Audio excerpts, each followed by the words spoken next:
பிப்ரவரி 22 மலையாளம் சினிமாவில் ரிலீஸ் ஆன படம் தான் மஞ்சுமெல் பாய்ஸ்.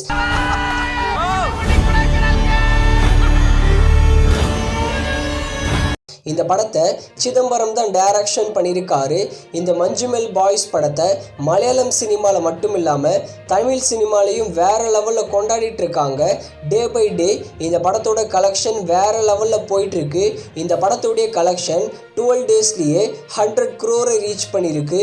அதுலேயும் குறிப்பாக தமிழ்நாடுல 18 கோடி மேலே கலெக்ஷன் பண்ணியிருக்கு. இந்த மஞ்சுமெல் பாய்ஸ் படம் தமிழ் சினிமாவில் ரீசெண்டாக ரிலீஸ் ஆன லால் சலாம், சைரன், வடக்குப்பட்டி ராமசாமி, லவ்வர் இந்த படங்களோட கலெக்ஷனை விட மஞ்சுமெல் பாய்ஸ் படத்தோட கலெக்ஷன் ரொம்பவே அதிகம். அதுக்கு முக்கியமான காரணம் இந்த மஞ்சுமெல் பாய்ஸ் படத்தோட கண்டென்ட் தான்.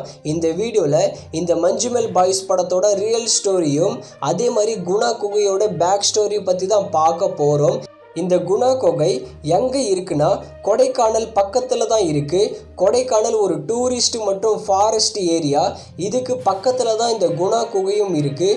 கொடைக்கானலுக்கு போகிறவங்க எல்லாருமே அந்த குணா குகைக்கும் போயிட்டு வருவாங்க. குணா குகை அதாவது குணா கேவ் இந்த ஒரு பேர் வரத்துக்கு முன்னாடி இந்த குகையோட பேர் என்ன இருந்ததுன்னா டெவில்ஸ் கிச்சன், அதாவது சாத்தானின் சமையல். இதை கண்டுபிடிச்ச வருஷம் 1821. அந்த டைமில் பிரிட்டிஷ் ஆஃபீஸராக இருந்த ஸ்வாட் தான் இந்த இடத்த கண்டுபிடிச்சிருக்காரு. அந்த ஸ்பாட்க்கு அவர் தான் டெவில்ஸ் கிச்சன்னு பேர் வச்சிருக்காரு. பட் எதனால் அவர் அந்த இடத்துக்கு டெவில்ஸ் கிச்சன்னு பேர் வச்சாங்கன்னு இது வரைக்கும் சரியாகவே தெரியல.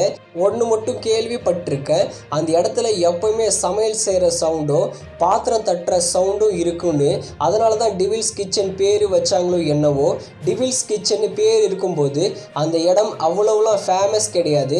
ஆனால் நம்ம கமல்ஹாசனுடைய குணா படம் வந்த பிறகு அந்த இடம் பயங்கரமாகவே ஃபேமஸ் ஆச்சு.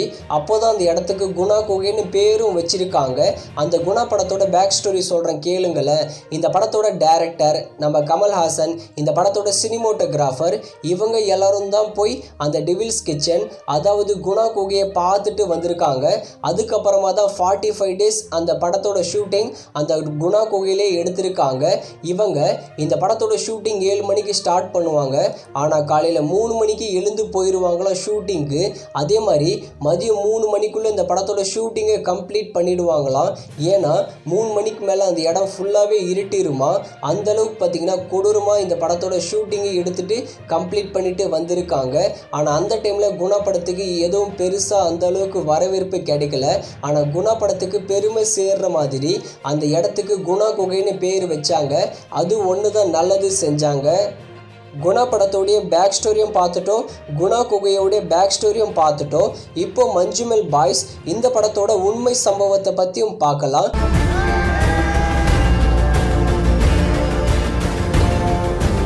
இந்த மஞ்சுமெல் பாய்ஸ் படத்தோட கதை உண்மை சம்பவத்தை அடிப்படையாக தான் வச்சு எடுத்திருக்காங்க. இந்த சம்பவம் நடந்தது 2006. இந்த உண்மை கதையை நான் படத்தோட லிங்க் பண்ணி சொல்கிறேன், அப்போதான் உங்களுக்கும் புரியும். கொச்சியில் மஞ்சுமெல் பிளேஸில் இருக்க 10 ஃப்ரெண்ட்ஸ் ட்ரிப்பு போக பிளான் பண்ணுறாங்க. அதுவும் ஃபஸ்ட்டு கோவா தான் போக பிளான் பண்ணுறாங்க. ஆனால் இவங்க கொடைக்கானல் போகலான்னு நிறைய பேர் சொல்கிறதுனால கொடைக்கானலுக்கு போக பிளான் பண்ணி 10 ஃப்ரெண்ட்ஸும் ஒரு டிரைவர், அதாவது மொத்தமாக 11 பேர் ட்ரிப்புக்கு போகிறாங்க கொடைக்கானலுக்கு. கொடைக்கானலில் போயிட்டு அங்கே ஜாலியாக இருந்துட்டு அப்படியே ஃபோட்டோலாம் பிடிச்சிட்டு ஒரு ஃப்ரெண்டு என்ன சொல்கிறாருன்னா பக்கத்தில் தான் குணா குகை இருக்குது, அங்கே தான் நம்ம கமல்ஹாசன் சாரோட குணா படத்தோட ஷூட்டிங்கை எடுத்தாங்கன்னு சொல்ல 11 ஃப்ரெண்ட்ஸும் அந்த குணா குகைக்கு போகிறாங்க. இவங்களுக்கு குணா குகை ஏறுறதுக்கு முன்னாடியே எச்சரிக்கையும் கொடுக்குறாங்க, மேலே ரொம்ப ஆபத்தான இடம் பார்த்து போங்கன்னு. ஆனால் அதெல்லாம் கவனிக்காமல் இவங்க எல்லாருமே அந்த குகைக்குள்ளே போகிறாங்க. ஆனால் அந்த குகையாண்ட போகும்போது திடீர்னு ஒரு ஃப்ரெண்டு தடுக்கி விழுந்துடுறாரு குழிக்குள்ளே. அந்த குழியும் 120 அடி மேலே இருக்கு போல். அங்கே விழுந்துற ஃப்ரெண்டை காப்பாற்றுற இவங்க 10 பேர். அதுதான் இந்த படத்தோட ஒன்லைன் ஸ்டோரியே. அந்த குகைக்குள்ளே விழுந்த ஃப்ரெண்டை காப்பாற்றி இவங்க என்ன பண்ணுறாங்கன்னா போலீஸ்கிட்ட போய் அப்ரோச் பண்ணுறாங்க. அதே மாதிரி கீழே கடை வச்சுட்டு இருக்கிற ஆளுங்கள்கிட்ட போய் அப்ரோச் பண்ணுறாங்க. ஒரு வழியாக போலீஸும் வராங்க, கீழேருந்து அந்த ஹெல்ப் பண்ண ஆளுங்களும் வராங்க. அங்கே டூரிஸ்ட் கைடும் இருக்கிறாரு. இவங்க எல்லாரோட உதவினால அந்த ஃப்ரெண்டை ஒரு வழியாக காப்பாற்றிடுறாங்க. ஆனால் அந்த ஃப்ரெண்டை காப்பாற்றுறதுக்கு முன்னாடி அவங்க நிறைய பேக் ஸ்டோரி சொல்கிறாங்க. இந்த குகைக்குள்ளே யாருன்னா விழுந்தாங்கன்னா அவங்களால மீண்டே வர முடியாது. இதோட உண்மையை என்ன சொல்கிறாங்கன்னா கிட்டத்தட்ட 12லிருந்து 15 பேர் அந்த குழிக்குள்ளே விழுந்து இறந்துருக்காங்களாம்.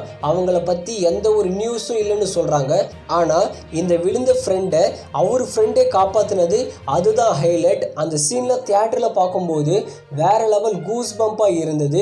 குறிப்பாக அந்த கிளைமேக்ஸில் கண்மணி சாங்கு போட்டு எமோஷனலில் பூந்தி விளையாடிட்டாங்க. இந்த படத்தோட கிளைமேக்ஸ் வேற லெவல் கூஸ் பம்பாக இருக்கும். உங்களுக்கே இந்த படம் பார்த்து முடிக்கும் போது ஐயோ தரமான படத்தை பார்த்துருக்குமேனு ஒரு ஃபீலை கொடுக்கும். அந்த அளவுக்கு வேற லெவல் பண்ணிட்டாங்க. உண்மையாகவே அந்த குழிக்குள்ளே விழுந்த ஃப்ரெண்டை காப்பாற்றின ஃப்ரெண்டுக்கு அவார்டும் கொடுத்துருக்காங்க. அதெல்லாம் இவங்க எண்டு கார்டில் போட்டது வேற லெவல். இந்த படம் இப்போ ரிலீஸ் ஆகி சக்கப்போடு போட்டுட்டு இருக்கு மஞ்சுமல் பாய்ஸ். ஆனால் அந்த டைமில் ரிலீஸ் ஆன குணா படத்துக்கு சரியான வரவேற்பு கிடைக்கல. அதுக்கு முக்கியமான காரணம் நம்ம சூப்பர் ஸ்டார் ரஜினிகாந்தோட தளபதி படமும் கமல்ஹாசனோட குணா, இந்த 2 படங்களும் கிளாஷ் ஆகிச்சு. அதில் குணா படம் அட்டர் ஃப்ளாப். அதே மாதிரி தளபதி வேற லெவல் ஹிட் ஆகிடுச்சு. அதனால தான் குணா படம் சரியாக போகலை. பட் இப்போ நிறைய பேர் இந்த குணா படத்தையும் அந்த கண்மணி சாங்கையும் கொண்டாடிட்டு இருக்காங்க. இந்த படம் பார்த்து முடிக்கும் போது கிளைமேக்ஸில் கண்மணி சாங் தான் போடுவாங்க. அதனால என்னமோ நம்ம தமிழ் ஆடியன்ஸ் எல்லாருக்குமே இந்த படம் கனெக்ட் ஆகியிருக்கு. அதனால தான் தமிழ் சினிமாலையும் இந்த படத்தை கொண்டாடிட்டு இருக்காங்க. இந்த படத்தை தமிழ் சினிமா மட்டும் இல்லாமல் தமிழ் சினிமாவில் இருக்கிற ஆக்டர்ஸ், டைரக்டர் எல்லாமே அப்ரிஷியேட் பண்ணிட்டு இருக்காங்க. குறிப்பாக நம்ம கமல்ஹாசனும் மஞ்சுமல் பாய்ஸ் படத்தில் நடித்த ஆக்ட்ரஸ் எல்லாரையும் கூப்பிட்டு வாழ்த்துக்களையும் தெரிவிச்சிருக்காரு. நம்ம கமல் நல்ல விஷயத்தை தான் பண்ணியிருக்காரு. இந்த படம் இப்போ போகிற ட்ரெண்டை பார்த்தா 150 கோடி மேலே கலெக்ஷன் பண்ணும்னு சொல்கிறாங்க. தமிழ் சினிமாலேயே இந்த படம் கிட்டத்தட்ட 40லிருந்து 50 கோடி வரைக்கும் கலெக்ஷன் பண்ணும்னு சொல்கிறாங்க. பொறுத்திருந்து பார்க்கலாம் மஞ்சுமல் பாய்ஸ் படம் எந்த மாதிரி கலெக்ஷன் பண்ணும்னு. அதே மாதிரி நீங்கள் கேட்கலாம், ப்ரோ இது மலையாள படமாச்சு எப்படி பார்க்குறது, எனக்கு தமிழ் மட்டும்தானே தெரியும், நான் தமிழ் டப்பிங் வந்த பிறகு பார்த்துக்கிறேன்னு நீங்கள் கேட்கலாம்.